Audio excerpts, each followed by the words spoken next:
আমাদের কয়েকজন আলেম কিছুদিন আগে ইমাম বুখারীর দেশে গিয়েছিলেন সফর করতে। যে ইমাম বুখারী রাহমাতুল্লাহ আলাইহির কিতাব পড়ি, তার দেশটা একটু দেখে আসি সেখানকার কি অবস্থা। তাদের ধারণা ছিল ইমাম বুখারীর দেশে গেলে যদিও ইমাম বুখারীকে জিন্দা পাবে না, কিন্তু ইমাম বুখারী রাহমাতুল্লাহ আলাইহির রঙে রঙিন একটা সমাজ, একটা রাষ্ট্র তো দেখতে পাবে, যেখানে এমন মানুষদেরকে দেখতে পাবে যাদের ভেতরে ইসলামের বিভিন্ন আলামত, বিভিন্ন নিদর্শন, বিভিন্ন চিহ্নের প্রকাশ থাকবে। কিন্তু তাদের ভাষ্য হলো মাইলের পর মাইল ঘুরে যাচ্ছি, কিন্তু একটা পর্দানশীল নারী চোখে পড়ে না। এমনকি দুই একজন মানুষকে পেলাম যারা টুকটাক এলেম হাসিল করেছে, কিন্তু তাদেরকে দেখেও কেউ আলেম দূরের কথা, সাধারণ দিনদার ব্যক্তিও বলবে না, না মুখে দাঁড়িয়ে আছে, না গায়ের মধ্যে সুন্নতি জামা আছে। হয়তো ভার্সিটিতে শরিয়া ফ্যাকাল্টিতে পড়েছে, দিনের ব্যাপারে কিছু এলেম অর্জন করেছে। তারা বললেন যে অনেকগুলো এলাকা ঘোরার পর নিরাশ হয়ে কয়েকজনকে জিজ্ঞাসা করলাম যে এর কাহিনী কি, এত বেশি নৈতিক অবক্ষয় কেন হলো।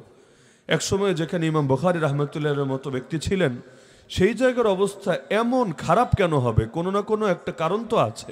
তারা ব্যাখ্যা দিলেন, 70 বছর পর্যন্ত যখন সোভিয়েত ইউনিয়নের শাসন চলেছে, যেই সময় সমাজতান্ত্রিক আদর্শ ইসলামকে তার জন্য অনেক বড় চ্যালেঞ্জ মনে করেছে এবং পদে পদে এত বেশি জুলুম আর নির্যাতন চালিয়েছে, যেখানে কোরআন পেয়েছে পুরে ছাই করেছে, আলেম ওলামা পেয়েছে নির্মমভাবে হত্যা করেছে, মসজিদগুলোকে মদের বারে পরিণত করেছে, মাদ্রাসাগুলোকে ঘোড়ার আস্তাবল বানিয়েছে। এই বামরা ইসলামকে চ্যালেঞ্জ মনে করে 70 বছর পর্যন্ত যে জুলুম চালিয়েছে, মূলত ওই জুলুমের কারণে ইসলাম অনেকটা এখন শুধু নামকাওয়াস্তেই আছে, কিন্তু কামকাওয়াস্তে বেশি খুঁজে পাওয়া যায় না। ইসলামের যে আদর্শগুলো থাকা দরকারের অধিকাংশ ইতিমধ্যে অনেকের থেকে বিলীন হয়ে গিয়েছে। তো তারা শুকরিয়া আদায় করলেন যে মাত্র 70 বছরের জুলুমেই একটা জাতি এই অবস্থার শিকার হলো, আর আমরা 190 বছর, কত গুণ বেশি। 70 বছরের অবস্থা আর আমাদের 190 বছর পর আলহামদুলিল্লাহ এখনো পর্যন্ত যে অবস্থা আছে, মোটামুটি গর্ব করা যায় যে না, এত দীর্ঘকাল, সে 1947 থেকে আজ 2024, এত দীর্ঘকাল 250 বছরের বেশি সময় ধরেও শরিয়ার শাসন, ইসলামী শাসনের বাইরে থাকার পরও আলহামদুলিল্লাহ এখনো সুন্নত জিন্দা আছে। অনেক ক্ষেত্রে এখনো মানুষকে দেখলে এই অঞ্চলে যে একসময় ইসলাম ছিল এর বিভিন্ন আলামত নজরে পড়ে। শাহজালাল, শাহপরান রাহমাতুল্লাহ আলাইহি তাদের মেহনতের বিভিন্ন নমুনা এখনো নজরে পড়ে। এর কারণ কি? বড় একটা কারণ হলো, কয়েকটা কারণ ভাগ করা যাবে, কিন্তু যেহেতু আজকে মাদ্রাসার মাহফিল, এর জন্য বিশেষভাবে হাইলাইট করছে এটা।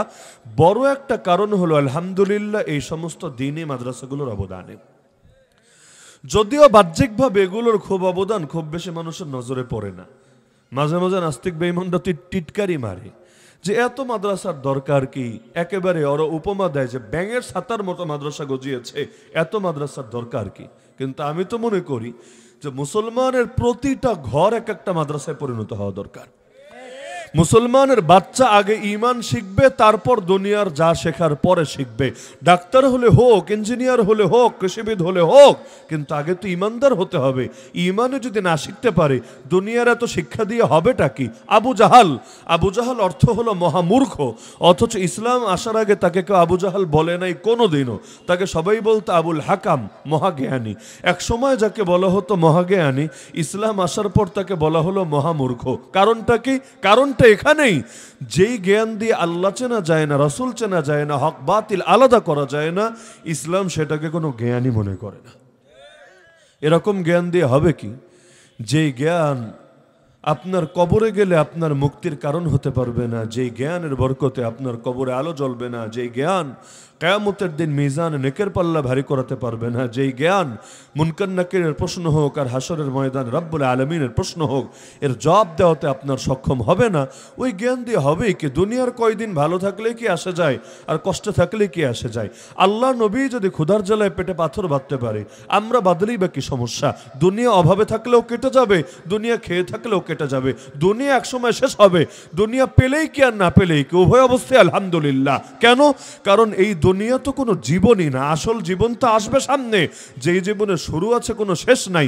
কত অনন্তকাল যে থাকতে হবে, এত অনন্তকাল যেটাকে সংখ্যা দিয়ে প্রকাশ করা সম্ভব না।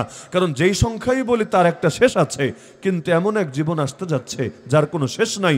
আল্লাহ বলেন ফামান যুহজিহা আনিন নার ওয়া উদখিলাল জান্নাতা ফাকাদ ফাজ, যাকে জাহান্নাম থেকে রক্ষা করা হলো হলো, জান্নাতে প্রবেশ করানো হলো, সেই তো কামিয়াব হয়ে গেল।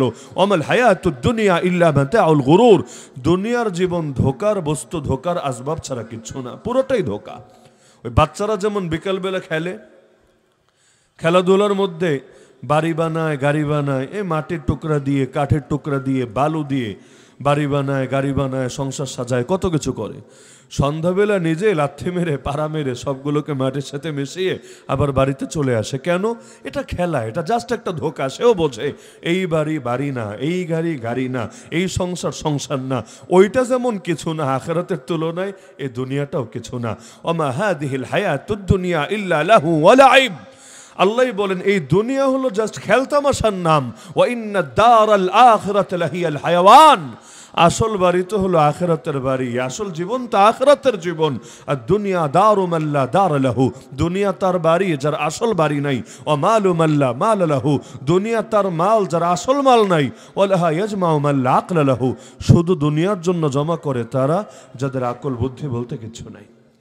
তো মাদ্রাসা, প্রতিটা ঘরে ঘরে যদি মাদ্রাসা তৈরি হয়ে যেত, আমি তো মনে করি পুরো বাংলাদেশের চিত্রই পরিবর্তন হয়ে যেত। বাংলাদেশের অধিকাংশ মানুষ কুফর শিরিককে চেনে না, অন্য আলাপ পরে, ফরজ ওয়াজিব হারাম হালাল এ আলাপ পরে, কুফর শিরিককে চেনে না। যদি জিজ্ঞাসা করেন কুফর শিরিক কারে বলে, মোটা মোটা কিছু জবাব দিবে। হুজুর মূর্তি পূজা করারে কুফর শিরিক বলে, নাস্তিক হয়ে যাওয়াকে কুফর শিরিক বলে, আল্লাহ নবীরে গালি দেওয়ারে কুফর শিরিক বলে, ইত্যাদি ইত্যাদি। এমন কিছু জবাব দেবে যেগুলো সবাই বোঝে, এগুলো বোঝার জন্য কোনো জ্ঞানেরও আলাদা করে অধিকারী হতে হয় না।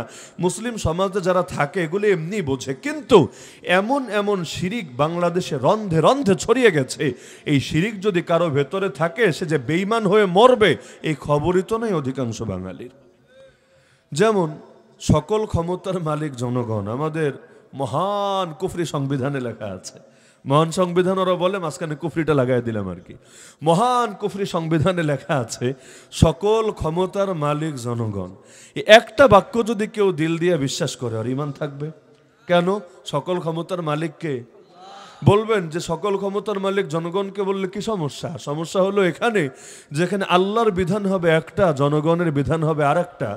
মুসলমান আল্লাহটারে বাদ দিয়া তখন দেখা যাবে জনগণেরটাকে ধরবে। যেমন বাংলাদেশে পতিতালয় খোলা নাকি বন্ধ? খোলা। কেন খোলা? আল্লাহকে পতিতালয়কে হালাল করেছেন নাকি হারাম? নিঃসন্দেহে হারাম করেছেন। তাহলে খোলা কেন? আল্লাহ বলেছেন বলে খোলা না, আল্লাহ তো নিষেধ করেছেন। খোলা কেন? কারণ আল্লাহর কথাকে নেয় নাই তারা, মানুষের কথাকে নিয়েছে, মানুষের কথাকেই তারা নিজের উপর শিরোধার্য বানিয়ে নিয়েছে। লা ইলাহা ইল্লাল্লাহ বাদ দিয়ে লা ইলাহা ইল্লাল জনগণ গ্রহণ করেছে।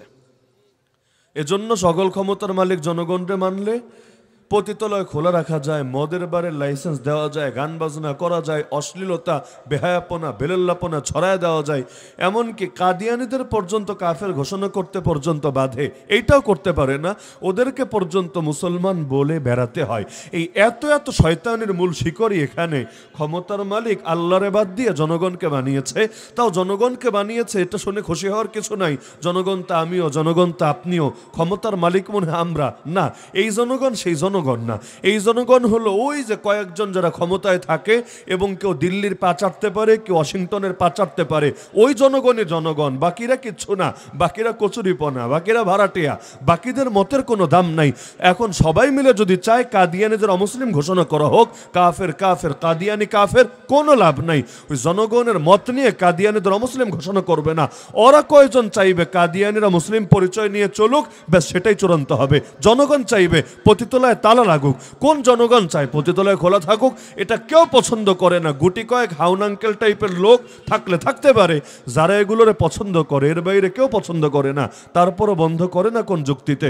যুক্তি এটাই যে এখানে যদি এটা বন্ধ করে তাহলে ওদের গুটি কয়েক মানুষের স্বার্থ নষ্ট হবে, কাফের মুশরিকরা নারাজ হবে, ইউরোপ আমেরিকা ওদেরকে প্রশ্নের মুখে ফেলবে, ওদেরকে পশ্চিমা বিশ্বরে খুশি রাখতে হবে। এতে আল্লাহ খুশি থাকলেও কিচ্ছু আসা যায় না, না খুশি হলেও কিচ্ছু আসা যায় না। তো একই বাক্য, সকল ক্ষমতার মালিক জনগণ, কেউ যদি বিশ্বাস করে ঈমান থাকবে কিভাবে? ওইটা যদি কোনো সংবিধানের অন্তর্ভুক্ত হয় আর ওই সংবিধানকে কেউ যদি নিজের সংবিধান মনে করে, জোরপূর্বক চাপিয়ে দেওয়া জুলুম না, বরং নিজের দিলের খোরাক সংবিধান মনে করে, ওরই বা ঈমান থাকবে কিভাবে? নাউযুবিল্লাহি মিন যালিক। বড় দুঃখ লাগে এই দেশে কেউ যদি জনপ্রতিনিধিও হয়, পার্লামেন্টেও যায়, অথবা মন্ত্রীও হয়, তাকে তো এই সংবিধানের উপরে শপথ করা লাগে। এই সংবিধান রক্ষা করব, এই সংবিধানের হেফাজত করব, এই সংবিধানের বাস্তবায়ন করব। যেই সংবিধানের মধ্যে ডজন ডজন কুফুর থাকে, শিরিক থাকে, ওই সংবিধান রক্ষা করার শপথ যদি কেউ করে, তার ইমানের অবস্থা কি হবে একটাবার চিন্তা করেন। হ্যাঁ, এখন বিভিন্ন ব্যাখ্যা ট্যাখ্যা করে হয়তো তার কাফের হওয়া থেকে আপনি বাঁচাই দিবেন, যে হুজুর এর কাফের বইলেন না, একটু বেশি করা হবে, থাক, টুকটাক দিনের খেদমতো করুক, দুনিয়ার খেদমতো করুক, হ্যাঁ ফতোয়া দিয়ে হয়তো বাঁচাইলেন। কিন্তু এই কাজ যে একজন মুসলমানের শানে যায় না, এটা যে ঈমানের দাবির সঙ্গে সম্পূর্ণ সাংঘর্ষিক, এটা বুঝতে তো আর পিএইচডি করা লাগে না। তাহলে যেখানে রাষ্ট্রের সংবিধানে শিরিক ঢোকে, যেখানে পার্লামেন্ট থেকে শিরকি আইনকানুন বাস্তবায়িত হতে পারে, আরে ওই দেশের মানুষ নিজেদেরকে মুসলিম পরিচয় দেয় কোন মুখে? তো অধিকাংশ মানুষ তো বোঝেই না শিরিক কারে বলে। বাংলাদেশের অধিকাংশ মানুষ সেকুলার রাজনীতি করে। সেকুলার রাজনীতি, সেকুলার রাজনীতি মানে কি? ধর্মরে মাইনাস করে রাজনীতি। এমন রাজনীতি, যে রাজনীতি দিয়ে যদি ক্ষমতায়ও আসে, তারপরও রাজনীতিতে ধর্ম চলবে না, অর্থনীতিতে চলবে না, বিচার আচারে চলবে না, আইন কানুনে চলবে না, শিক্ষা দীক্ষায় চলবে না, সভ্যতায় চলবে না, সংস্কৃতিতে চলবে না, বিনোদনে চলবে না, এমনকি পরিবার আইনেও চলবে না। তো চলবে কই? তোমার মাথায়? কোনো জায়গায় চলবে না। দেশের জায়গা যদি হয় 100টা, এর মধ্যে 90 জায়গায় ইসলাম চলবে না। তো চলবে কই?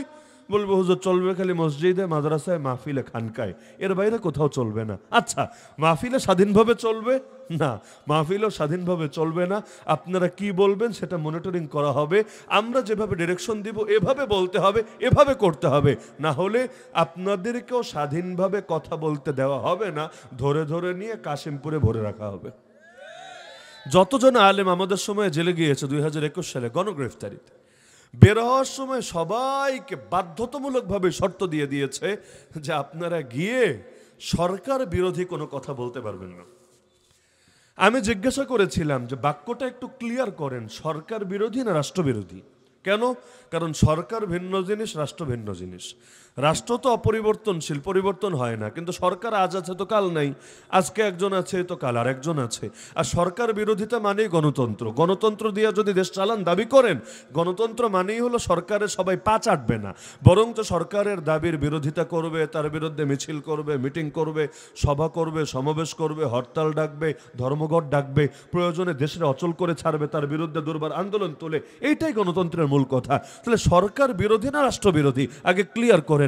বললো হুজুর এত মায়ের পেঁচ বুঝি না, রাষ্ট্রবিরোধী তো আছেই, এটা তো আর বলা লাগে না, সরকার বিরোধী কোনো কথাও বলতে পারবেন না। আল্লাহর কুদরত, আলহামদুলিল্লাহ। বের হওয়ার পর প্রথম যেদিন বয়ান শুরু করেছি, ওদিন থেকে যে বলা শুরু করেছি, যেদিন তারা দেশ ছেড়ে ভেগেছে রাগ পর্যন্ত লাগাতারই বলে গিয়েছে আলহামদুলিল্লাহ, একদিনের জন্য বলাও তো বন্ধ করি নাই। এমনকি আমার খতিবগিরি পর্যন্ত চলে গিয়েছে শুধু এই মহাপাপের কারণে। কি পাপ? যে ড্যাডি অফ দ্য নেশন, ওই পাপা অফ দ্য নেশন যার মূর্তি দিয়ে দেশ ভরে ফেলেছে, এই ড্যাডির জন্য দোয়া করতে হবে, শামীম ওসমানের জন্য দোয়া করতে হবে, আর আমাদের পলাতক মহিয়সী নেত্রী, এই তিনজনের জন্য দোয়া করতে হবে। তাও কখন? ইলেকশনের আগ দিয়া। কিসের দোয়া? যাতে ইলেকশনে পাশ করে আবারও তারা আসে ক্ষমতায়, এই দোয়া।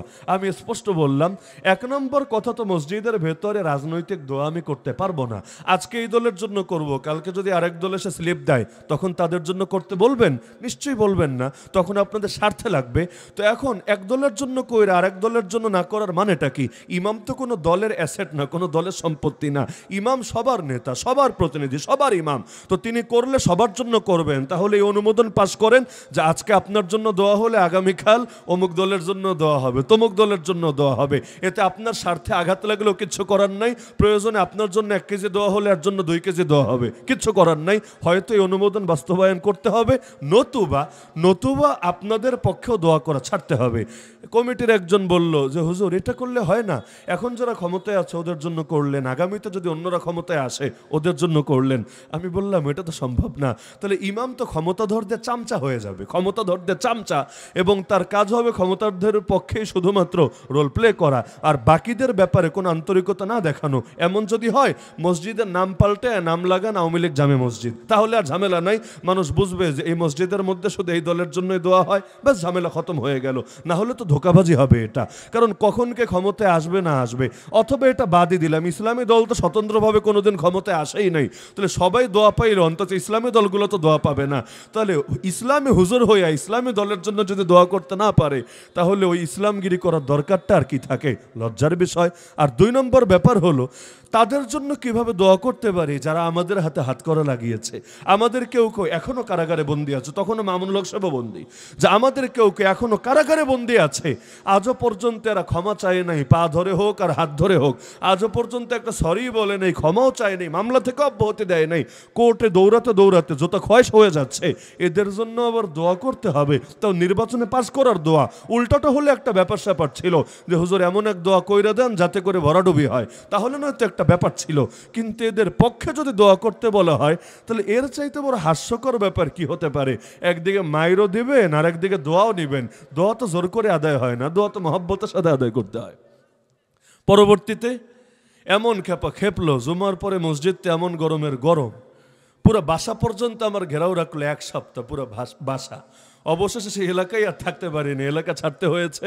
হ্যাঁ, দেশ স্বাধীন হওয়ার পর আবার গিয়েছি, গিয়ে কয়েকদিন জুম্মা পড়িয়ে তারপর আনুষ্ঠানিকভাবে নিজে এসেছি। এলাকায় যেহেতু থাকি না, তাহলে ওইখানে আর কষ্ট করার কি দরকার। কিন্তু এটা বলে আসলাম যে যেহেতু ওই জুলুমের শিকার হয়ে গিয়েছিলাম, এজন্য জুলুমের রিপ্লাই দিতে আবার আসলাম যে আলহামদুলিল্লাহ আমাদেরকে যারা বিদায় করেছে আর এখন এলাকায় থাকতে পারে না, পাবলিক পিটায় একজনের ঠ্যাং ভেঙে দিয়েছে, আরও যেই কয়টা বেয়াদবি করেছে 3 মাস ধরে এলাকা ছাড়া, কোন চিপায় চাপায় থাকে আল্লাহ ভালো জানে, বারবার ফোন দিয়ে কয়েকজনকে রিকোয়েস্ট করে এলাকায় আসার সুযোগ দেওয়া যায় কিনা।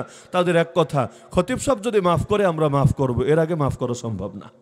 তো আল্লাহ হেফাজত করুন। তো বলছিলাম যে সেকুলার রাজনীতি করে। সেকুলার রাজনীতি মানে কি? মূল কথা তো এটাই, ইসলামকে কোণঠাসা করা, ইসলামকে সাইডে ফেলে রাখা, অধিকাংশ জায়গায় ইসলামকে অচল করে দেওয়া।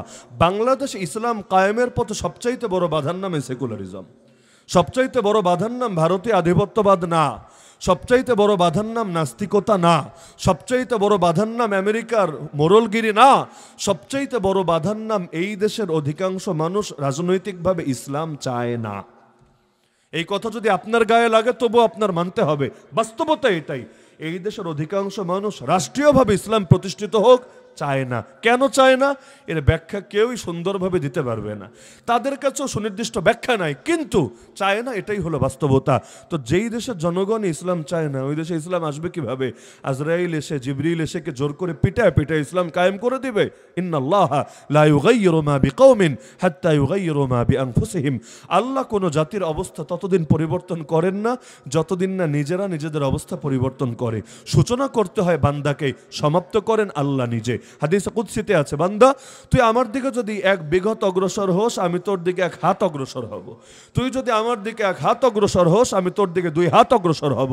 তুই যদি হেঁটে হেঁটে আস, আমি তোর দিকে দৌড়ে দৌড়ে যাব। তাহলে সূচনা করতে হয় কি কাকে? বান্দাকে। সূচনা করে বান্দা, সাহায্য করেন আল্লাহ। তো বান্দা যদি সূচনা করতে না চায়, আল্লাহ তাআলা জোর করে করিয়ে দেন না। হ্যাঁ, আল্লাহ তাআলা কারো উপর বিশেষ রহম এবং করম করেন, যেমন ওমর রাদিয়াল্লাহু আনহু নিজে শুরু করেন নাই, কিন্তু নবীর দোয়া লেগে গিয়েছে তার কপালে। বের হয়েছেন নবীর কল্লা কাটবেন বলে, কিন্তু আল্লাহ তাকে নবীর এত বড় অনুসারীতে পরিণত করেছেন। রাসূল বলেন, আমার পরে যদি কেউ নবী হতো, সেই নবী হতোই ওমর। কিন্তু এই কপাল কয়জনের জোটে? স্বাভাবিক এটাই, সূচনা করবে বান্দা, সমাপ্ত করবেন আল্লাহ। বাংলাদেশ ইসলাম কায়েমের পথে সবচাইতে বড় বাধা এই সেকুলারিজম, এই ধর্মনিরপেক্ষতাবাদ, অর্থাৎ সবকিছু থেকে ধর্মকে মুক্ত করে ধর্মকে নিয়ে শুধু মসজিদ, মাদ্রাসা, মাহফিলে সীমাবদ্ধ করা, এর বাইরে ধর্মকে কোনো স্পেস দিতে না চাওয়া। তো এখন এই সেকুলারিজম যে কুফর, কয়জন বোঝে? এই সেকুলারিজম যে শিরিক, কয়জন বোঝে? এই সেকুলারিজমের মাধ্যমে আল্লাহ রাসূলকে যে নিজের বিরুদ্ধে বাদী বানিয়ে ফেলছে, কিয়ামতের দিন যে রাসূল মামলা করবে তার বিরুদ্ধে, কারণ রাসূলের আদর্শ কায়েমের পথে সে বাধা সৃষ্টি করেছে, কয়জন বোঝে? তো যেই জাতি কুফর শিরিককে চেনে না, ওই জাতি ঈমান নিয়ে কবরে কেমনে যাবে? ঈমান নিয়ে কবরে যেতে চাইলে তো শর্ত হলো কুফর শিরিক ছাড়তে হবে, কারণ কুফর শিরিক নিয়ে বাঁচলে ঈমান নিয়ে কবরে যাবেটা কিভাবে? তা আমি তো মনে করি বাংলাদেশে মাদ্রাসা যেই কয়টা আছে, এগুলোকে তো মজবুত করা দরকার, আরো কয়েক হাজার মাদ্রাসা তৈরি করা দরকার। তবে সবগুলো এক উদ্দেশ্যে না, কোনো মাদ্রাসা তৈরি করা দরকার স্কুল কলেজের বাচ্চাদের জন্য, যেখানের মূল কাজই হবে আফটার স্কুল তারা পড়াশোনা করে যখন আসবে ওই টাইমটা তাদেরকে ইমান শেখাবে, আমল শেখাবে, আখলাক শেখাবে, তাদেরকে কোরআন তেলাওয়াত শেখাবে, মাসালা মাসাইল শেখাবে। এটার জন্য প্রয়োজন অনেকগুলো তারা ভাগ করে নেবে, এক ব্যাচ সকালে আসবে, এক ব্যাচ বিকালে আসবে, এক ব্যাচ রাতে আসবে, যার যখন সুবিধা আসবে। কেউ 1 ঘন্টা পড়বে, কেউ 2 ঘন্টা পড়বে, কেউ 3 ঘন্টা পড়বে। এবং প্রয়োজনে তাদেরকে আরও বিভিন্ন সুবিধা দেওয়া হবে। স্কুলে যেমন বৃত্তি দেয় অনেক সময়, যার টাকা নাই সেও যাতে সহজে পড়তে পারে। প্রয়োজনে এই প্রতিষ্ঠানগুলোতে এমন ডোনেশন আসবে, এমনভাবে এখানে জনগণকে সম্পৃক্ত করা হবে, প্রয়োজনে স্কুল কলেজের গরিব বাচ্চাদেরকে এনে এনে উল্টা পয়সা দিয়ে প্রয়োজনে তাদেরকে এখানে পড়ানোর ব্যবস্থা করা হবে। কিছু থাকবে এমন যেটা সব শ্রেণীর মানুষের জন্য। একেবারে মূর্খসূর্খ যারা আছে, রিক্সা চালায়, সিএনজি চালায়, ভ্যান চালায়, নামের সাইনটাও করতে পারে না, ওই সরোয়া সরেয়া ওই জ্ঞানও নাই, তাকেও এখানে এনে মূল বিদ্যাটা, মূল জ্ঞানটা শিক্ষা দেওয়া হবে। পড়তে পারো বা না পারো, অন্তত ইমান কারে বলে চেনো, কুফুর কারে বলে চেনো, সুন্নত কারে বলে, বেদাত কারে বলে, হালাল কারে বলে, হারাম কারে বলে, ফরজ কোনটা, ওয়াজিব কোনটা, মুস্তাহাব কোনটা, এগুলো অন্তত চেনো। যতটুকু হলে ইমান আমল নিয়ে বাঁচা যায়, যতটুকু হলে অন্তত কালেমা নিয়ে মরা যায়, এটুকু অন্তত শেখো। নামাজই পড়তে পারে না, নামাজের মধ্যে কি কি পড়তে হয় তাও জানে না। আবার যারা জানে এগুলোর মধ্যে ওই যে বাপদাদার জামানা থেকে যা দেখে আসছে এভাবেই করতে থাকে, কোনটা সঠিক কোনটা ভুল এগুলো আলাদা করতে পারে না। কত বেদাত চলে সমাজের মধ্যে, যেগুলোকে মানুষ সুন্নত মনে করে আঁকড়ে ধরে আছে। এই বেদাত করলে যে জান্নাতে যাবে না জাহান্নামে যাবে ওই খবরই নাই তার, কারণ এটা যে বেদাত ওই চেনার মতো জ্ঞানই তার কাছে সরবরাহ করা হয় নাই। তো এগুলোর ধৈর্যকে মাদ্রাসায় এনে হাফেজ আর আলেম বানানো সম্ভব না। তাদের আয় রোজগার আছে, তাদের দুনিয়ার ঝাই ঝামেলা আছে, তাদের জন্য আলাদা প্রতিষ্ঠান হওয়া দরকার, যেখানে শুধু এই সমস্ত মানুষদেরকে শিক্ষা দেওয়া হবে, বয়স্ক মুরব্বীদেরকে, কর্মজীবী মানুষদেরকে, চাকরিজীবী, ব্যবসায়ী, কৃষকদেরকে, প্রয়োজনে শিক্ষিতদের জন্য আলাদা, অশিক্ষিতদের জন্য আলাদা, এভাবে আলাদা আলাদা সেকশন হওয়া দরকার। আবার সব বাচ্চা মাদ্রাসায় আসবে এটাও তো সম্ভব না। তাহলে প্রতিটা স্কুলে স্কুলে স্কুলে স্কুলে এতটুকু ব্যবস্থা অন্তত গড়ে তোলা দরকার সামাজিকভাবে, যে স্কুলে পড়লে অন্তত ইমানটা শিখতে পারে, কোরআন তেলাওয়াতটা শিখতে পারে, নিজের বাপ মরলে জানাজাটা পড়াতে পারে, কোনো মাইয়াতকে অন্তত গোসলটা দিতে পারে। এই বেসিক নলেজ তো শেখা প্রত্যেকের অধিকার। এই এতটুকু অধিকার তো অন্তত সবাইকে বোঝায় দেওয়া দরকার। তো প্রতিষ্ঠান তো অপর্যাপ্ত, খুবই অপর্যাপ্ত। এই কয়টা প্রতিষ্ঠান দিয়ে দেশ চলবে না, আরও প্রচুর পরিমাণ প্রতিষ্ঠান করা দরকার। আর যেগুলো আছে এগুলোরও মান বাড়ানো দরকার। এগুলো যাতে এমন মানে গড়ে ওঠে প্রতিটা মাদ্রাসা থেকে প্রকৃত নায়েবে নবী তৈরি হতে পারে। কারণ নামকাস্তে প্রতিষ্ঠান দিয়ে লাভ নাই, বরঞ্চ এগুলোতে অনেক সময় সুনামের পরিবর্তে দুর্নাম বয়ে আনে। তো প্রতিটা প্রতিষ্ঠান মান বাড়ানোর জন্য কি উদ্যোগ আছে আমাদের? সামাজিক তো উদ্যোগ নাই। এই করোনার পরে কত শত না কত হাজার মাদ্রাসা বন্ধ হয়েছে, খবর আছে? এখনো যেগুলো আছে, যে দ্রব্যমূল্যের ঊর্ধ্বগতি, কয়টা প্রতিষ্ঠানে ঠিকমতো শিক্ষকরা বেতন পাচ্ছে জানা আছে আপনাদের? বছরের মাঝখানে ছাত্রদের থেকেও তো পয়সা বাড়ায় নেওয়া সম্ভব না। হুট করে বেতন বাড়ায় দিলে অধিকাংশ ছাত্র কুলাতে পারবে না। আর কওমি মাদ্রাসায় কোটিপতির ছেলে কয়টা পড়ে বলেন দেখি? কয়জন আছে কোটিপতির ছেলে? লাখপতির ছেলে কয়জন আছে? বেশিরভাগ ছেলে তো এমন যাদেরকে উল্টো মাদ্রাসার পক্ষ থেকে ভর্তুকি দেওয়া লাগে। বড় বড় কিছু মাদ্রাসা আছে যেখানে আর্থিক সমস্যা নাই, মানুষ পারলে তেলা মাথায় গিয়ে আরো তেল দিবে, মানে তার অ্যাকাউন্টে যা জমা আছে 1 বছর চোখ বন্ধ করে চলতে পারবে। আর মাঝারি মানের বহু মাদ্রাসা আছে এমন, এমনি উস্তাদদের বেতন 5,000, 6,000, 8,000, 10,000 টাকা, তো 3 মাস 6 মাস বাকি আছে। তো যদি কেউ এতটা অভাবের মধ্যে দিন কাটায়, স্বতঃস্ফূর্ততা আসবে কিভাবে? ছাত্রদেরকে নিয়ে স্বাধীনভাবে মেহনত করবে কিভাবে? এই যে প্রয়োজনগুলো, এগুলো পূরণ করার দায়িত্ব কার? দায়িত্ব সরকারের না। কারণ কওমি মাদ্রাসা সরকারের থেকে অনুদান নিয়ে চলবে না। কেন? কারণ নিয়মে এটা, যে যার নুন খায় সে তার গুণ গায়। কওমি মাদ্রাসার মূলনীতি হলো কারো নুন খাবো না, কারো গুণ গাবো না। কওমি মাদ্রাসা যখন প্রতিষ্ঠিত হয় সরকারে ছিল ব্রিটিশরা। ওই সময় যদি ব্রিটিশের নুন খাইতো তাহলে এই অঞ্চল স্বাধীন হওয়া লাগতো না। ওই ব্রিটিশের গুণ গেয়ে গিয়ে ওদের দালালি করতো, তাহলে শাইখুল হিন্দ গড়ে উঠতো না, হুসাইন আহমেদ মাদানিও গড়ে উঠতো না। আরে যাদের অবদানে এই অঞ্চলে বিজয় এসেছে, স্বাধীনতা এসেছে, ওই দিনও আমাদের দেখা লাগতো না। এরপর 47 থেকে 71 শাসক ছিল কারা? পাকিস্তানিরা। এর মধ্যে কখনো সামরিক শাসক, আবার কখনো নির্বাচিত শাসক। ওই সময় যদি এদের দালালি করে চলতো তাহলে বর্তমানের যে অবস্থা আমাদের সামনে এসেছে এটাও আসতো না। এরপর কত দল এলো আর গেল, কখনো আওয়ামী লীগ, কখনো বিএনপি, কখনো জাতীয় পার্টি, কখনো সামরিক, কখনো বেসামরিক। যদি সরকারের নুন খেয়ে খেয়ে গুণ গাওয়া লাগতো তাহলে কয় বছর পর পর পোল্ট্রি মাইরা দল চেঞ্জ করতো। কতক্ষণ থাকতো কওমি মাদ্রাসা ওলামা লীগ, কতক্ষণ হয়তো ওলামা দল, কতক্ষণ হয়তো আরো ওলামা কি কি আছে সবগুলোর নামও জানি না। একবার দেখা যেত ওই দল যারা ক্ষমতায় আছে তেল মেরে মেরে জান্নাতে ঢুকায় দিচ্ছে, মাগো তুমি জান্নাতি। কেন ফতোয়া দিচ্ছে? কারণ এক প্যাকেট ডিম বিরিয়ানি খেতে পেরেছে, ডিম বিরিয়ানির বদলে জান্নাতের টিকিট বেচে দিয়েছে। আবার দেখা যেত সে যখন ক্ষমতা থেকে চলে গেছে তখন বলতো ডাইনি গো তুমি জাহান্নামী। কেন? এখন তো আর ডিম বিরিয়ানি জুটবে না কপালে, এবার জাহান্নামের টিকিট দিলে কি ঝামেলা আছে। আবার যে ক্ষমতায় আসবে তার পক্ষে দালালি করবে। এই সমস্ত ঝামেলা যাতে করা না লাগে এজন্য কওমি মাদ্রাসা মূলনীতি বানিয়েছে, যতদিন পর্যন্ত আল্লাহর জমিন আল্লাহর দিন জিন্দা না হবে ততদিন পর্যন্ত আমরা কোনো সেকুলার শাসকের নুন খাবো না, কারো গুণ গাবো না। হ্যাঁ, ইসলাম কায়েম হলে ঝামেলা থাকবে না। আল্লাহ নবীর জামানায় কি মাদ্রাসা ছিল না? দিনী প্রতিষ্ঠান ছিল না? ছিল। এইরকম বিল্ডিং ছিল না, কিন্তু মাদ্রাসা তো ছিল। ইসলামের প্রথম মাদ্রাসার নাম দারুল উলুম দেওবন্দ না, ইসলামের প্রথম মাদ্রাসার নাম দারুল আরকাম। আরকাম ইবনে আবিল আরকাম রাদিয়াল্লাহু আনহু নামে এক সাহাবী ছিলেন, যার বাড়ি আবু জাহলের বাড়ির কাছেই ছিল মক্কায়। আল্লাহ নবী সেটাকে ইসলামের প্রথম মাদ্রাসা বানিয়েছিলেন। সেখানে লুকিয়ে লুকিয়ে একজন দুজন করে তাদেরকে নিয়ে নিয়ে ট্রেনিং দিতেন, তারবিয়াত দিতেন, তালিম দিতেন, দ্বীনের নেতৃত্ব দেওয়ার উপযুক্ত করে গড়ে তোলার চেষ্টা করতেন। এমনকি ওমর যে নবীর কল্লা কাটতে বের হয়েছিল, যাচ্ছিল কোথায়? এই যাচ্ছিল এই আরকাম রাদিয়াল্লাহু আনহুর ঘরে, অর্থাৎ ইসলামের প্রথম মাদ্রাসা দারুল আরকামে। মক্কা থেকে যখন হিজরত করলেন মদিনায়, এখন মাদ্রাসা গিয়ে তৈরি হলো মদিনার মসজিদের প্রাঙ্গণে, যেটাকে আমরা আজও চিনি সুফা নামে। সেখানে যারা পড়তো এদেরকে আমরা স্মরণ করি আসহাবে সুফা হিসাবে। এই আসহাবে সুফার অন্তর্ভুক্তই তো ছিলেন আবু হুরায়রা রাদিয়াল্লাহু আনহু। এই আসহাবে সুফার অন্যতম বৈশিষ্ট্য হলো তাদের অধিকাংশই আর্থিকভাবে স্বাবলম্বী ছিলেন না, বরঞ্চ এক একজন ইসলামের কারণে, হিজরতের কারণে, বিভিন্ন কারণে চূড়ান্ত অসহায় ছিলেন।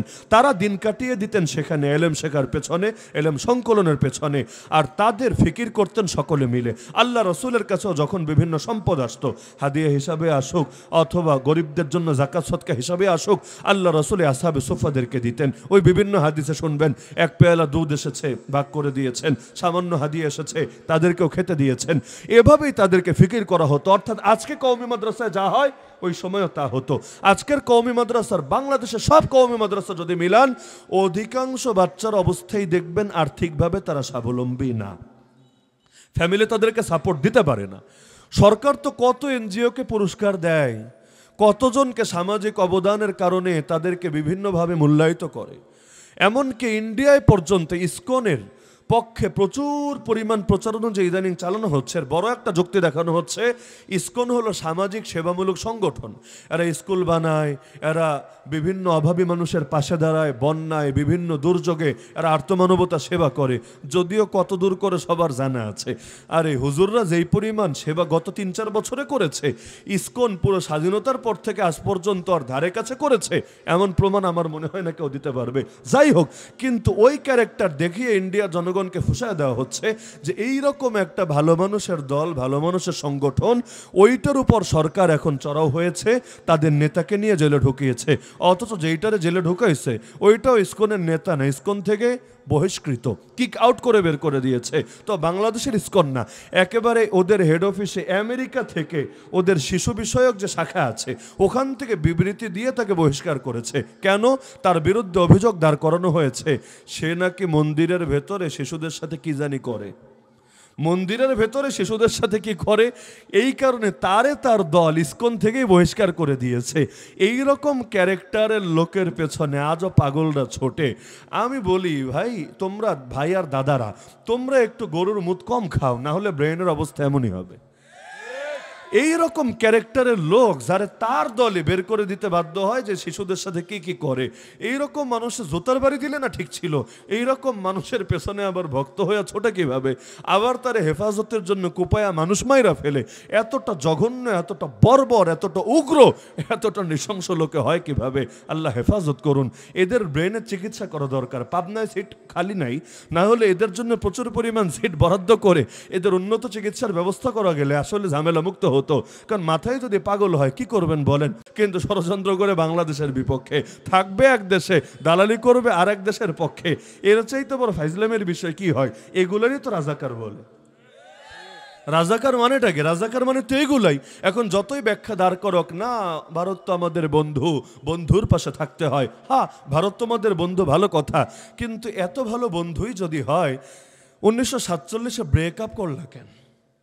ব্রেকআপ করাই তো প্রমাণ করে যে তোমার এক্স খুব একটা ভালো ছিল না। কারণ এক্স যদি ভালোই থাকে, এক্সরে নিয়েই চলতা, এক্সরে পাল্টায়া তাহলে নতুন সম্পর্কে জড়ানোর কি দরকার ছিল? কেউ তো জোর করে বিয়া ভাঙ্গা আরেক জায়গায় দেয় নাই, নিজেরাই ডিভোর্স দিয়েছে, নিজেরাই দিয়েছে। কেউ তার থেকে জোরপূর্বকভাবে ডিভোর্স আদায় করে নাই। তো 47-এ যার থেকে ডিভোর্স নিলা, যারে তুমি 3 তালাক দিয়া লাল কার্ড দেখায় মাঠের ওপরে পাঠায় দিলা, সে তোমার বন্ধু আর বান্ধবী হয় কিভাবে? এতই যদি বন্ধু হয় তাহলে দেশ আলাদা করলা কোন দুঃখে?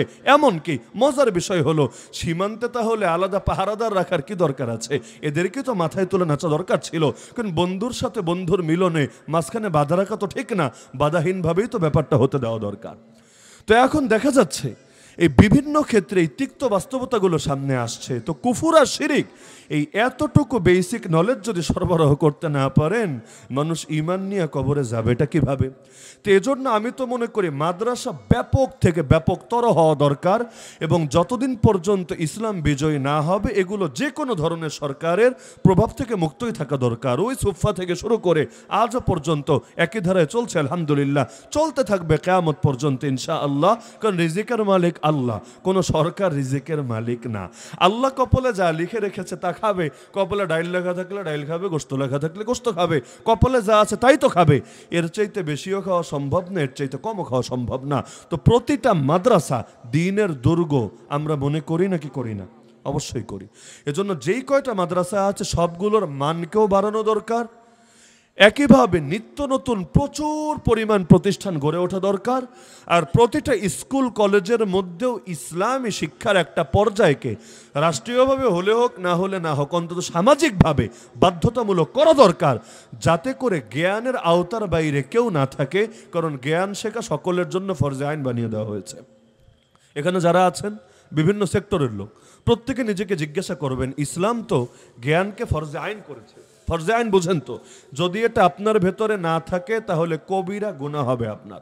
তাহলে পর্যাপ্ত পরিমাণ জ্ঞান আছে নাকি নাই? যদি ভেতর থেকে উত্তর আসে যে না আছে আলহামদুলিল্লাহ, তাহলে আপনি আল্লাহ শুকরিয়া আদায় করে জমে থাকেন। আর যদি উত্তর আসে যে নাই, জ্ঞানের মধ্যে কমতি আছে, তাহলে এখনই সময় আছে, আগে এলেম হাসিল করেন। হজে চলে গেলেন সৌদি আরবে, কিন্তু আপনি হজ করে এলেম শিখলেন না, তো সৌদি আরবে গিয়ে কি ঘোড়ার ঘাস কাটবেন? আপনি নতুন মুসলমান হলেন, মসজিদে এসে ঢুকলেন যে জামাতের সঙ্গে নামাজ পড়বেন, কিন্তু নামাজ কিভাবে পড়তে হয় ওই জ্ঞানটা আপনি হাসিল করলেন না, তাহলে মসজিদে ঢুকে আপনি কিভাবে আল্লাহরে খুশি করবেন? তো নিয়ম তো হলো যে যেই কাজ করবে আগে তাকে সেটার জ্ঞান হাসিল করতে হবে। দুঃখজনক বাস্তবতা হলো আমরা অধিকাংশ মানুষ তো আল্লাহ নবী সম্পর্কে জ্ঞান হাসিল করি নাই। সামনে দিয়ে এত হাঁটাচলা হলে সবার নজর তো তাদের দিকেই থাকবে, আমি বয়ান করবো কিভাবে? তাহলে আমি 5 মিনিট টাইম দিচ্ছি, যত হাঁটাহাঁটি আছে শেষ করেন, আপনারাও তাকাতাকি শেষ করেন, বাকি আলাপ পরে করি। এগুলো বিরক্তিকর, এলমের মজলিসের জন্য ক্ষতিকর। যে কোনো কাজ খুশুখুজুর সঙ্গে করা লাগে, নামাজি হোক এলমের মজলিসই হোক। মাহফিল তো এটা সার্কাস না, এটা তামাশা না, তাই না? নাকি সার্কাস? এটা সার্কাস হলে সার্কাসের মতো হবে, আর মাহফিল হলে কোরআনের শানের মতো হবে। আল্লাহ নবীর জামানে যেভাবে হয়েছে সেভাবেই হবে।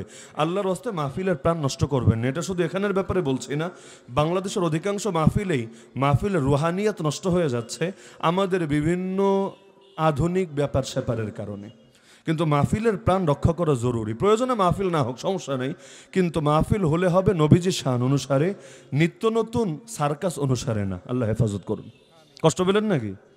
কষ্ট পেলেও কিছু করার নেই। আমার মনে আদবের ব্যাপারগুলো সতর্ক করা দরকার, না হলে সমাধান আসবে কিভাবে?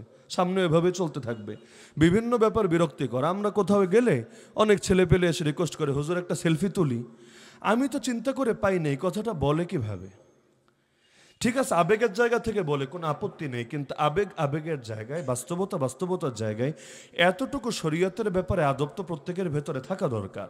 মানে কাকে কি বলা হচ্ছে, কাকে কিসের জন্য রিকোয়েস্ট করা হচ্ছে, ওই অতটুকু যদি পার্থক্য করা না যায়, তাহলে আরবি আমাদের উস্তাদরা একটা কথা বলতেন যে আদব যা আছে আল্লাহ তাআলা তারে দান করে, আর বে আদব বে নসিব, যার ভেতরে আদবের ঘাটতি থাকে আল্লাহর পক্ষ থেকে পাকড়াওয়ের শিকার হয়, কপালে তাদের বিভিন্ন ভোগান্তি নেমে আসে। সেজন্য চেষ্টা করবেন আদবের সাথে করার, কাজ কম হলে হোক, তো যতটুকু হবে আদবের সাথে হোক। অনেকে আছে না মসজিদে মোনাজাত করেন, কিভাবে মোনাজাতে হাত তুলে আঙ্গুল ফুটান, একবার ঘড়ি দেখেন, একবার ডাইনে তাকান, একবার বামে তাকান। আপনারা কে বলেছে মোনাজাত করতে? মুনাজাত না করলে কি হবে, কি সমস্যা হবে? আপনার কোনো গুনাহ হবে? হবে না। কিন্তু এই যে আল্লাহর সামনে হাত তুলে ভিক্ষা না আছে, এই যে ফাইজলামি করছেন না, আপনার সামনে কেউ যদি কথা বলে আপনার সাথে একবার ডাইনে তাকে, একবার বামে তাকে, একবার আঙ্গুল ফোটায়, আপনি তো চর মারবেন, বেয়াদব কোথাকার। এভাবে কেউ মুরব্বীদের সামনে কথা বলে, তাহলে আপনার সামনে যেটা সহ্য করবেন না, এটা আল্লাহর সামনে কিভাবে সহ্য করেন? মোনাজাত মানে আল্লাহর সাথে কথা, আল্লাহর সাথে কথা, আল্লাহর কাছে ভিক্ষা চাওয়া। সেখানে এগুলা করা, জিলাপির প্যাকেটের দিকে তাকায় থাকা, ঘড়িতে কয়টা বাজে, কি হচ্ছে না হচ্ছে, এগুলো দেখতে থাকা, বেয়াদবি না? আরে বেয়াদবি না? আমার এখনো মনে পড়ে ছাত্র জামানে একদিন ওই 3 তলায় ছিল আমাদের ক্লাসরুম, নিচে নামছি, জুতা ছিল ডান হাতে। এমন জোরে উস্তাদ এক ধমক দিলেন যে ডান হাতকে আল্লাহ দিয়েছে জুতা নেওয়ার জন্যে। কারণ ডান হাতের কি কাজ, বাম হাতের কি কাজ জানা আছে। ডান হাত দিয়ে সব ভালো কাজগুলো করতে হয়, আর যেগুলো একটু ছোট কাজ এগুলো হলো বাম পাশ থেকে, বাম সাইড থেকে বাম হাত দিয়ে করতে হয়। ওই যে এক ধমক খেয়েছি, এখনো মনে পড়ে। জিন্দেগিতে আর মনে হয় না কখনো জুতো ডান হাতে উঠেছে, অটোমেটিক বাম হাতে ওঠে। কখনো ডান হাত যদি যাওয়ার মতো হয় তাহলেই মনে পড়ে ওই যে একটা ধমক খেয়েছিলাম ছোটবেলায়, একেবারে আদব অটোমেটিক হল হয়েছে। এজন্য আদবের জিনিসগুলো গুরুত্বপূর্ণ। আল্লাহ তাআলা আমাদেরকে তৌফিক দান করুন। তো বলছিলাম যে মাদ্রাসা আরো প্রচুর পরিমাণে ব্যাপক হওয়া দরকার, প্রতিটা মাদ্রাসার কোয়ালিটিও বাড়া দরকার, এবং প্রতিষ্ঠান সমস্ত মানুষকে যাতে দ্বীনের সঙ্গে, ইলমের সঙ্গে সম্পৃক্ত করা যায়, এর জন্য তদবির করা দরকার। বাংলাদেশের দুঃখজনক এক বাস্তবতা হলো দিনকে দিন নুরানি মক্তব হারায় যাচ্ছে। আপনাদের এলাকায় কি হচ্ছে আমি জানি না, বাংলাদেশে হাজার হাজার মক্তব বন্ধ হয়ে গেছে, হাজার হাজার। কেন? স্কুল কলেজের ওই বিভিন্ন রুটিন, কোচিং, এগুলো এমনভাবে রুটিন সাজিয়েছে, বাচ্চারা সময়ই পায় না মসজিদের মক্তবে এসে কোরআন শিক্ষা করবে বলে। আগেকার দিনে যারা পড়াশোনা করতো অন্তত কিছু সূরা কেরাত অথবা ইমানের কিছু সবক ওই বাচ্চাকাল থেকে হাসিল করে আসতো। এখনকার বাচ্চাদেরকে জিজ্ঞাসা করেন যে বাবা আমানতু বিল্লাহি ওয়া মালাইকাতিহি শেষ পর্যন্ত বলো তো, দেখবেন অনেকেই বলতে পারে না। আপনি বলবেন যে তোমরা কালিমায়ে শাহাদাতটা একটু স্পষ্টভাবে অর্থসহ বলো তো, দেখবেন অনেকেই শুদ্ধ করে কালিমায়ে শাহাদাতটা বলতে পারে না।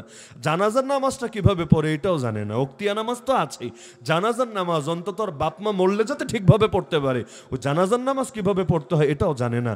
এর চাইতে বড় ব্যর্থতা কি হয়? কি হবে এত ডাক্তার দিয়ে, এত ইঞ্জিনিয়ার দিয়ে, এত শিক্ষাবিদ দিয়ে যদি ঈমানকে ধারণ করার মতো ন্যূনতম যোগ্যতাই হাসিল না করতে পারে?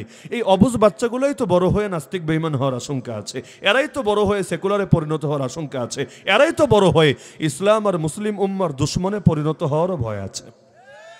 তো এজন্য প্রতিটা বাচ্চাকে ঈমান শিক্ষা দেওয়া এটা তার হক, আপনার কাঁধে এটা দিতে হবেই হবে। যদি না দেন আল্লাহর কাছে আপনাকে ধরা খেতে হবে। এই মাদ্রাসায় ঢোকার পর একটা জিনিস আমার ভালো লেগেছে, যে এখানে স্কুল আর মাদ্রাসা দুটোকে একটা সমন্বিত করার চেষ্টা করেছে। আমার যেটা মনে হলো, যদি আমি প্রথম আসলাম এবার মনে হয়েছে বাংলাদেশে আলহামদুলিল্লাহ অনেক জায়গায় এখন দেখেছি এই সিলসিলাটা শুরু হচ্ছে, যে নুরানিটা কেমনভাবে সাজাচ্ছে যে নুরানি পড়লে যাতে করে সূরা কেরাত হয়ে যায়, ইমানের বেসিকটাও হয়ে যায়, পাশাপাশি স্কুল কলেজের বাচ্চারা যেমন ইংলিশ, অঙ্ক, বাংলা যা যা পারে সেটাও যাতে পেরে যায়। এই রকম প্রতিষ্ঠান যদি করা যায়, আমি মনে করি সোনায় সোহাগা, এগুলোকে গনিমত মনে করা দরকার, এগুলো ব্যাপক থেকে ব্যাপকতর করা দরকার। কারণ এক জায়গায় একটা পাওয়া যাবে, আরেক জায়গায় একের ভেতর দুই পাওয়া যাবে, তাহলে অবশ্যই একের চাইতে দুইকে প্রাধান্য দেওয়া দরকার। এমনকি আমি তো মনে করি ইংলিশ মিডিয়ামের মধ্যেও যদি এই ধারার আন্দাজ চালু করা যায়, যে একই সাথে সেটা মাদ্রাসা শিক্ষাও থাকবে, আবার জেনারেল শিক্ষাও থাকবে, আবার সেটা ইংলিশ মাধ্যমে পরিচালিত হবে, তাহলে যেই বাচ্চাগুলো আছে যেগুলো বাংলা মিডিয়ামেও পড়বে না অথবা খালেস মাদ্রাসায় পড়বেন, ইংলিশ মিডিয়ামে পড়বে, এরকম আদর্শিক প্রতিষ্ঠান পেলে আশা করা যায় তারাও অন্তত ইমানের বেসিক সবক শিখবে। শিখবে। দরকার নেই সবাই হুজুর হতে হবে, দরকার নেই। এক সমাজে সব হুজুর হয়ে গেলে সমাজ চলবে না, সমাজে সবই লাগবে। আমরা এটা বলি না যে শুধুমাত্র ইলমে দিন শেখা ফরজে কিফায়া, আমরা বলি দুনিয়া এবং দিন উভয়টা চলার জন্য যত জ্ঞান লাগে সবগুলোই ফরজে কিফায়া। ফতোয়া স্বামীর মধ্যে আছে, মুসলমানদের যদি সুই লাগে, সুই ছাড়া কাপড় সেলাই করবে কিভাবে? কিন্তু গোটা মুসলিম উম্মার মধ্যে এমন একজনকেও না পাওয়া যায় যে সুই বানাতে পারে, তাহলে এজন্য গোটা মুসলিম উম্মা পাপী হবে। সবাই যদি হুজুর হয় ডাক্তার হবে কে? ডাক্তার যদি না হয়, হুজুরি অসুস্থ হলে চিকিৎসা নিবেটা কার থেকে? প্রয়োজন তো আছে। তো যত বিদ্যা প্রয়োজন সবগুলোর দরকার আছে। কোশ্চেন কালে আমরা বলি না না খালি হুজুর থাকলেই সমাজ চলবে আর কিছু লাগবে না। কিন্তু আমি যেই পয়েন্টটা বলছি এটা হুজুর বানানোর জন্য না, এটা ইমানদার বানানোর জন্য। যে একটা বেসিক লেভেল পর্যন্ত সবাই একই পড়াশোনা করুক না, তারপর যে যেই সেক্টরে যায় যাক না, কিন্তু যে যেই সেক্টরে যাবে ইমান সবার লাগবে। ডাক্তার হলেও ইমান, আরে কৃষিবিদ হলেও ইমান, ইঞ্জিনিয়ার হলেও ইমান, রাজনীতিবিদ হলেও ইমান, অর্থনীতিবিদ হলেও ইমান। ইমান ছাড়া কারো কোনো বিকল্প নাই। সুতরাং মাদ্রাসার মধ্যে যদি আমাদের প্রায় প্রতিটা মাদ্রাসায় এখন বাংলা, ইংলিশ, অঙ্ক ঢুকেছে, অনেক জায়গায় বিজ্ঞানের প্রাথমিক কিছু পাঠ, ভূগোল, আরও ইত্যাদি ইত্যাদি অনেক কিছু ঢুকেছে। এগুলো যদি মাদ্রাসায় ঢুকতে পারে তাহলে স্কুলের মধ্যে ইসলামী সাবজেক্টগুলো ঢুকতে পারবে না কোন দুঃখে? ইসলাম শিক্ষা নামে যে একটা রেখেছে, এটা কতটুকু নামে আর কতটুকু কামে এটা আমার বলে দিতে হবে না, সবার জানা আছে। কিন্তু এটাকে হক আদায় করে শিক্ষা দেওয়া দরকার। এটা তো সকলের এই ব্যাপারে দাবি তোলা এখন নৈতিক দাবি অপরিহার্য। কেন জানেন? না হলে নবী জানিয়েছেন কিয়ামতের আগে অবস্থা এতটা গুরুতর হবে, সকালে মুমিন বিকালে কাফের, বিকালে মুমিন সকালে কাফের। এই অবস্থা কখন হবে? যখন কোনটা ইমান আর কোনটা কুফুর এ আলাদা করতে পারবে না। নিজের অজান্তে ইমানে ঢুকলো, নিজের অজান্তে কুফরে ঢুকলো। কোন কথা বললে যে বেঈমান হচ্ছে আর কোন কথা বললে ইমানদার থাকছে খবরই নাই। ভালো কিছু চাইতে গিয়েও দেখা যাবে বেঈমান হবে। এই যে জুলাই আন্দোলন হলো, ঢাকায় 3 জায়গায় আমি দেখেছি, এখনো লেখা আছে, এখনো দেয়ালের মধ্যে লেখা, মোরা বিধাতার মতো নির্ভয়। আপনারাও কেউ হয়তো দেখলে দেখতে পারেন, শুনেছি এটা নিয়ে নাকি গানও বানিয়েছে, আল্লাহ ভালো জানে। মোরা বিধাতার মতো নির্ভয় অর্থ কি? মোরা মানে আমরা, বিধাতা তো আল্লাহ, মতো মানে অনুরূপ। আমরা আল্লাহর মতো নির্ভয় মানে ভয় ডরহীন। নাউযুবিল্লাহ। অর্থ কি দাঁড়াচ্ছে? আল্লাহর যেমন ভয় নাই, আমাদের আল্লাহর মতো কোনো ভয় নাই। নাউযুবিল্লাহ মিন যালিক। তুমি আন্দোলন করেছো তাই বলে তুমি আল্লাহর মতো হয়ে গেলা? নাউযুবিল্লাহ। তাইলে কি এখন তোমার সেজদা দিতে হবে, তোমার জন্য নামাজ পড়তে হবে, তোমার জন্য কোরবানি করতে হবে, তোমার নামে মানত করতে হবে? নাউযুবিল্লাহ। আল্লাহ তো আল্লাহই, আল্লাহ কারো মতো না, কেউ আল্লাহর মতো না। নবীরাও আল্লাহর মতো বললে ঈমান থাকবে না, কোনো গুণের ক্ষেত্রে না, কোনো গুণের ক্ষেত্রে না। সেখানে আন্দোলন করে যদি আপনি বলেন মোরা বিধাতার মতো নির্ভয়, ঈমান থাকবে? আর ঈমান থাকবে একটা বাক্যই যদি না যাই না অর্থ না বুঝা যদি বলে, তাও ধরতে পারি আল্লাহ মাফ করলেও করতে পারে অজ্ঞতার কারণে। কিন্তু বাক্যটা যে কুফরি বাক্য এবং জেনে বুঝে বললে যে বেঈমান হবে, এটা নিয়ে তো সন্দেহ করার ন্যূনতম অবকাশ আমি দেখি না। তাহলে এই রকম পরিণতি হয় কখন জানেন? যখন ঈমান কোনটা আর কুফর কোনটা আলাদা করার যোগ্যতাই না থাকে। উজু একবার করলেই চলে না, উজু রক্ষাও করা লাগে। উজু করে মসজিদ পর্যন্ত আসার আগেই ওই আপনি হালকা করে বাতাস ছেড়ে দিলেন। যত কষ্ট করে উজু করেন না কেন লাভ নাই, আপনাকে আবার উজু করতে হবে। না হলে নামাজ পড়লে নামাজ কবুল তো হবে না, হবে না। ফতোয়ার কিতাবে আছে কেউ নাপাক অবস্থায় সেজদা দিলে ঈমান ভাঙার আশঙ্কা আছে। কেন? আল্লাহর প্রতি অবজ্ঞা প্রকাশ পাচ্ছে, অবমূল্যায়ন হচ্ছে, ঈমান নষ্ট হওয়ার কারণ আছে। তাহলে উজু একবার করলেই হয় না, উজু রক্ষা করা লাগে। সাহারি খেলেই রোজা হয় না, ইফতার পর্যন্ত ধরে রাখা লাগে। যদি এমন হয় সাহারি তো খেয়েছে কিন্তু মাঝখানে দিনের বেলা কাহিনী ঘটায় ফেলেছে, বিভিন্নভাবেই হতে পারে। মনে করেন নতুন বিয়ে করেছে, অফিস থেকে ফিরেছে দুপুর 2টার সময়, ফিরে আর মাথা ঠিক নাই, কাজ যা ঘটনার ঘটিয়ে দিয়েছে, পরে আবার ইফতারও খেয়েছে, সারাদিন না খাওয়া। এই যতই সারাদিন না খেয়ে থাকুক, ক্ষুধার কষ্ট করুক, আর রোজা হবে? রোজা তো হবেই না, উল্টা কাজা তো লাগবে, লাগবে কাফারাও লাগবে। 2 মাস একদিনই পারে না মাথা ঠিক রাখতে, ওরে 2 মাস আর রোজা রেখে এটা জরিমানা দিতে হবে, তবুও সব সমান হবে না। 2 মাস রোজা রাখলেও রমজানের একটা রোজা সমান কশ্চিন কালেও হবে না। তাহলে এই যে প্রতিটা ক্ষেত্রেই তো এই কথা। নামাজ আল্লাহু আকবার বললেই নামাজ হয়ে যায় না, সালাম পর্যন্ত ধরে রাখা লাগে। মাঝখানে যদি এমন হয় যে নামাজ তো পড়ছে কিন্তু হে হে করে জোরে জোরে হেসে ফেললো, কেন? ওই অনেক পোলাপান আছে একটা আরেকটারে গিয়ে কাতুকুতু দেয়, সুরসুরি দেয় নামাজের ভেতরে। এখন ওর সুরসুরি খেয়ে আরেকটার মাথা ঠিক নেই, এমন জোরে জোরে হাসাহাসি শুরু করেছে। নামাজ তো শেষ, উজুও শেষ। কাহকাহা। তো এখন দেখা গেল আল্লাহর বান্দা আল্লাহু আকবার বলে তো শুরু করেছে, কিন্তু নামাজ কিন্তু হয় নাই। কেন? মাঝপথে ভেঙে দিয়েছে। তো ছোটবেলায় কালেমা পড়েছি লা ইলাহা ইল্লাল্লাহ মুহাম্মাদুর রাসূলুল্লাহ, এর মানে ঈমানটা কবুল হয়েছে আল্লাহর কাছে শেষ পর্যন্ত, এটা জরুরি না। কেন? ওই ঈমানটা নিয়ে মরা লাগবে, আবার আল্লাহর নাম নিয়ে মরতে হবে। যদি এমন হয় মাঝপথে আল্লাহর নাম থেকে সরে গেলেন, শেষ বিদায়ের সময় ঈমানটা নিয়ে যেতে পারলেন না, ছোটবেলায় লা ইলাহা ইল্লাল্লাহর জিকির করতে করতে মুখে ফেনা তুলে ফেললেও লাভ নাই, আল্লাহর কাছে এটার 1 পয়সা দামও থাকবে না। তো সুতরাং মনে থাকবে তো ইনশাআল্লাহ। আর বিশেষ করে নারী শিক্ষার ব্যাপারে মনোযোগী হন। আমার একটা দুঃখ আছে, দুঃখের জায়গা কি জানেন? পুরো দুনিয়ার মধ্যে জাগতিক শিক্ষায় নারীরা অনেক দূর এগিয়ে গেছে, অনেক দূর। এমনকি অনেক জায়গায় দেখবেন যে ফার্স্টও হচ্ছে নারীরা, ছেলেরা তারপরে সিরিয়ালে। তো ধর্মীয় ক্ষেত্রে আমাদের কেন যেন এই সেন্টিমেন্ট গড়ে উঠেছে যে নারীরা শুধুমাত্র পর্দাপশিদা করে ঈমান নিয়ে কোনো রকম বাঁচতে পারলেই চলবে, তাদের বড় মুফতি হওয়ার দরকার নেই, বড় মুহাদ্দিস হওয়ার দরকার নেই, বড় আলেমা হওয়ার দরকার নেই। একটা জামান এমন ছিল, জামানার বড় বড় হুজুররা পর্যন্ত বিভিন্ন ফতোয়ায় ওই নারীদের সাহায্য নিতে বাধ্য হতো। আম্মাজান আয়েশা রাদিয়াল্লাহু আনহা, তার জামানার শ্রেষ্ঠতম মুফতি ওমর রাদিয়াল্লাহু আনহু পর্যন্ত বিভিন্ন ফতোয়ার ক্ষেত্রে লোক পাঠিয়ে তার কাছ থেকে ফতোয়া আদায় করতেন, খোঁজ নিতেন।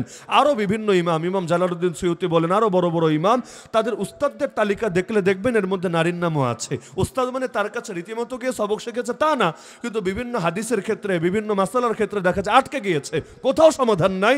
তো পরবর্তীতে বিভিন্নভাবে তাদের মাধ্যমে সহযোগিতা পেয়ে এটা সমাধান হয়েছে। এমন এমন কিতাবও আছে নারী লিখে গিয়েছে, কিন্তু ওই কিতাব দেখলে সকলে অবাক হতে বাধ্য হবে, একজন নারী এতটা জ্ঞানের সাথে একটা ধর্মীয় কিতাব লিখতে পারে। একটা জামানা ছিল, তো একটা জামানা ছিল, এখন থাকবে না কোন দুঃখে। না, নারীদের জন্য ঈমান সবার আগে, পর্দাপশিদা সবার আগে, নিজের ইজ্জত সবার আগে, কোনো সন্দেহ নাই। এটা শুধু নারীর জন্য না, পুরুষের জন্যও বটে। পুরুষের যদি আখলাক ঠিক রাখতে না পারে, আর এলেম কি ধুইয়া পানি খাবে নাকি? কি হবে এলেম দিয়ে? যদি ঈমান আখলাকে ঠিক রাখতে না পারে, তো সবার জন্যই ঈমান আগে, সন্দেহ নাই, আখলাক আগে, সন্দেহ নাই, জাহান্নাম থেকে বাঁচার জন্য যা কিছু দরকার সন্দেহ নাই। কিন্তু জ্ঞানের লাইনও পিছায় থাকবে কোন দুঃখে? জাগতিক লাইনে যদি আগাতে পারে, এই লাইনে পারবে না কোন দুঃখে?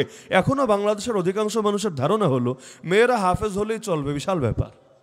অথচ আমরা যাদেরকে হাফেজ বলি তারা আধা হাফেজ, এটা মাথায় রেখেন। আমরা হাফেজ বলতে যা বুঝি এটা আধা হাফেজ। বলবেন আধা হাফেজ মানে কি? 15 পারার হাফেজ না, কথাটা খেয়াল করে বোঝেন। কোরআন কাকে বলে? শুধু শব্দের নাম কোরআন না, ওহুয়া ইসমুন লিন নাজমি ওয়াল মানা জামিয়া। শব্দ প্লাস মর্ম উভয়টার সম্মিলিত রূপের নাম কোরআন। কোরআনের শব্দ পাল্টালেও বেঈমান, কোরআনের মর্ম বিকৃত করলেও বেঈমান। কাদিয়ানীরা কোরআনের একটা শব্দ অস্বীকার করেন, একটাও না। তাহলে ওদেরকে অমুসলিম কেন বলেন? শব্দ তো মানে, কিন্তু অর্থ মানে না, মর্ম মানে না, মর্ম বিকৃত করে। আল্লাহ নবী যে মর্ম শিক্ষা দিয়েছেন, যেমন মা কানা মুহাম্মাদুন আবা আহাদিম মির রিজালিকুম ওয়ালাকিন রাসূলুল্লাহি ওয়া খাতামান নাবিয়্যিন। কোরআনে আল্লাহ জানাচ্ছেন আমার নবী হলেন খাতামুন নাবিয়্যিন। এই খাতামুন নাবিয়্যিনের ব্যাখ্যা নবী নিজে দিয়েছেন, লা নবিয়্যা বাদি, আমার পরে আর কোনো নবী নাই। নবীর দেওয়া ব্যাখ্যা, নবীর শেখানো মর্ম।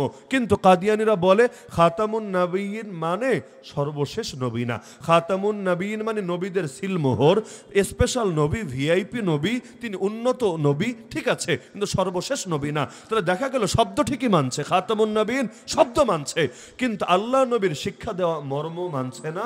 যার জন্য সবাই একমত হয়েছে যারা ঈমানের ভেতরে নাই, ঈমান থেকে বের হয়েছে।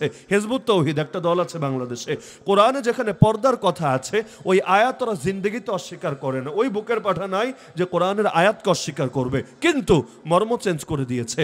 তারা পর্দার এমন একটা ব্যাখ্যা দাঁড় করিয়েছে যেই ব্যাখ্যা না নবীর ব্যাখ্যার সাথে মিলে, না সাহাবীদের ব্যাখ্যার সাথে মিলে। নারী পুরুষ একসাথে বসছে, হিজাবও পরা নেই, বোরকাও পরা নেই, নিকাবও পরা নাই, একজন আর একজনকে দেখতেও পাচ্ছে, কোনো সমস্যার কিছু নাই।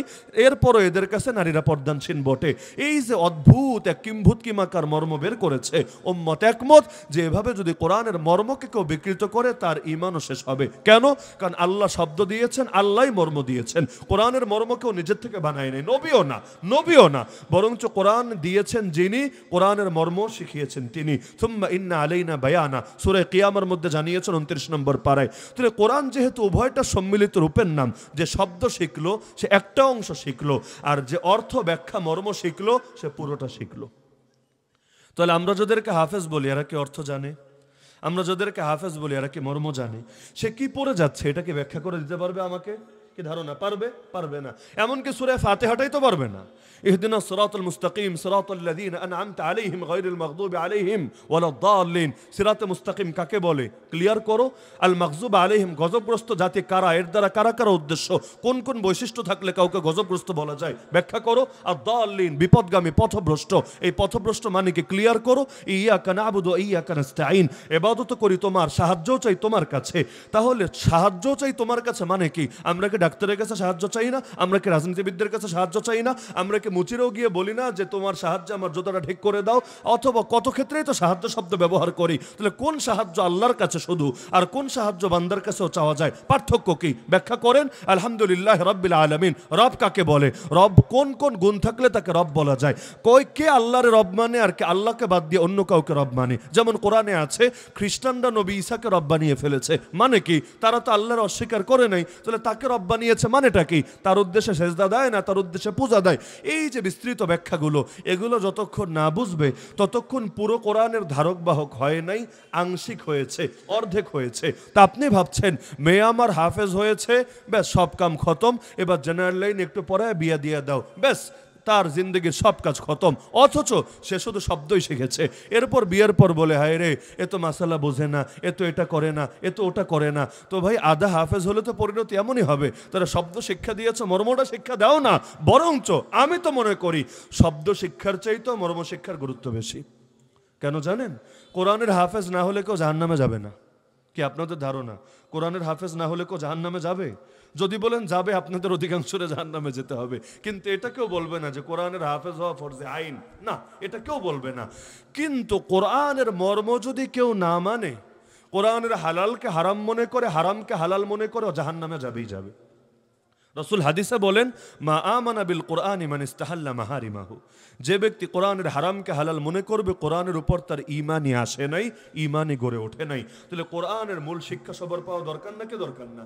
এই বাংলাদেশে এই জিনিসটা বোঝে না বইলাই একটা মজার ব্যাপার ঘটে। কি ব্যাপার জানেন? রমাদানুল মুবারকে 30 পারা কোরআন শুনিয়ে দিব খতম তারাবিতে দাঁড়িয়ে, কেউ কিচ্ছু বলবে না। কিন্তু একই কথাগুলা বাংলায় মাতৃভাষায় তুলে ধরেন জুমার বয়ানে, খতিব সাহেবের চাকরি থাকবে না।